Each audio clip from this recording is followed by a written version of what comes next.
आमाच्या विशेष बुलेटिनमध्ये आपलं स्वागत आहे. पाहूया विशेष बातमी. पिंपरी चिंचवड महापालिका निवडणुकांसाठी दोन्ही राष्ट्रवादी काँग्रेसमध्ये आघाडी झाल्यानं राजकीय वर्तुळात नव्या चर्चांना उधाण आलं आहे.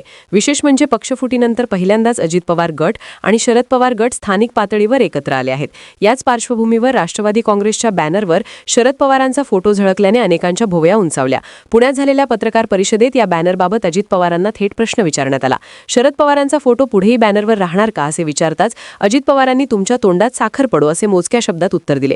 त्यांच्या या सूचक प्रतिक्रियेनंतर उपस्थितांमध्ये हशा पिकला.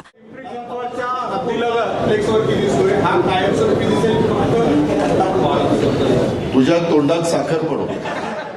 मात्र या विधानामुळे दोन्ही राष्ट्रवादी काँग्रेसमधील आघाडी पुढेही कायम राहणार का याबाबत तर्कवितर्कांना वेग आला आहे. पिंपरी चिंचवडमध्ये गुलाबी बॅनरवर शरद पवारांचा फोटो दिसल्यानंतर राजकीय चर्चांना आणखी चालना मिळाली. या मुद्द्यावर शरद पवार गटाचे प्रदेशाध्यक्ष शशिकांत शिंदे यांनी स्पष्टीकरण दिलं. 3-4 ठिकाणी आमची अजित पवारांच्या पक्षासोबत आघाडी आहे, त्यामुळे त्यांच्या बॅनरवर शरद पवारांचा फोटो असण्यात काही वेगळा अर्थ काढण्याची गरज नाही, असं शिंदे म्हणाले.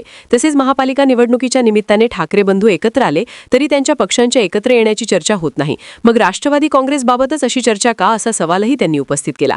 ही आघाडी स्थानिक पातळीवरील असून त्यातून वेगळा अर्थ काढू नये असं सांगतानाच भविष्यात काय घडेल हे सांगता येणार नाही असे सूचक विधानही शिंदे यांनी केले. आमा चॅनलला लाईक करा, बातमीला शेअर करा, सबस्क्राईब फॉलो करायला विसरू नका.